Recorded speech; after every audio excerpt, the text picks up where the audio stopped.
Հայաստանի պաշտպանության նախարարն այսօր ազգային ժողովում վստահեցրել է, թե զինծառայության ժամկետի կրճատումից հետո մարդկային ռեսուրսը ավելի շատ է լինելու։ Սուրեն Պապիկյանը խորհրդարանի պաշտպանության հարցերի հանձնաժողովում ներկայացրել է զինվորական ծառայության մասին օրենքում փոփոխությունները, որոնցով առաջարկվում է 2026-ից 24-ամսյա պարտադիր ծառայությունը կրճատել մինչև 18 ամիս, 1.5 տարի։ Ըստ ռազմական փորձագետների, իշխող ուժը այս փոփոխությամբ փորձում է շահել ընտրողների սիրտը։ Խորհրդարանի պատիվ ունեմ խմբակցության քարտուղար Տիգրան Աբրահամյանի կարծիքով զինծառայության ժամկետի կրճատումը սկզբում հանրությունը դրական է գնահատել, բայց հետո հասկացել է, որ դա անվտանգային լուրջ խնդիրներ է առաջացնելու։ ԿՊԱ-ականները այս ձևակերպումների հետ համաձայն չեն։ Սուրեն Պապիկյանը պնդում է, թե բանակում ծառայությունը իրենք գրավիչ են դարձրել, քանի որ ներդրել են պաշտպան հայրենիաց ծրագիրը։ Նախարարը նաև թվեր է այսօր ներկայացրել 4025 մարդ պայմանագիր է կնքել 5 տարի ժամկետով ծառայելու համար։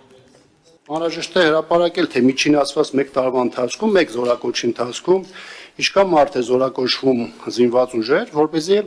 հասարակությունը կարողանա գնահատել, թե ձեր ներկայացած թվերը կամ ծրագրերը եւ իմ ասած հանգամանքները ընդհանուր առմամբ դրական թե բացական սալդո են առաջացնում։ Գիտեք, առաջին տեսանկյունից սա հանրության համար ժամկետի կրճատումը ընկալվել է որպես դրական քայլ, կամ ինչպես դուք եք ասում, հանրությանը հաճելի բան է եղել, այդ նախաձեռնություն ա եղել, բայց երբ որ մարդը սկսում է արդեն նաև որոշակի սառը դատողությամբ դիտարկել, արդեն սկսում է մտածել նաև այն մասին, թե այս փոփոխությունը կամ պարտադիր ժամկետային ծառայության ժամկետի կրճատումը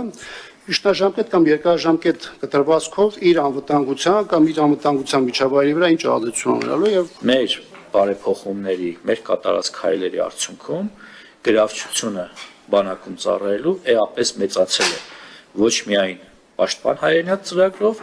այլև քաղաքացիներ, ովքեր նախկինում զինված ուժերում ժամկետային ծառայությունից հետո հիմա ապրում են իրենց քաղաքացիական կյանքով, իրենց համար գրավիչ է զինվորական ծառայությունը, ինչը շատ ուրախալի փաստ է։ Այն, որ սա նախընտրական գործողություն է, նախընտրական քայլ է, դա նույնիսկ որևէ մեկի մոտ կասկած չի առաջացնում։ Ամենայն դեպս նույնիսկ ձեր այն հայտարարությունը, որ պետք է լիներ գործողություն իրականություն պետք է դառնար, այս օրենքը իրականություն պետք է դառնար հուլիսին, հիմա հունվարից է սկսելու աշխատել, պարզ է, որ սա նախընտրական տրամաբանություն ունի։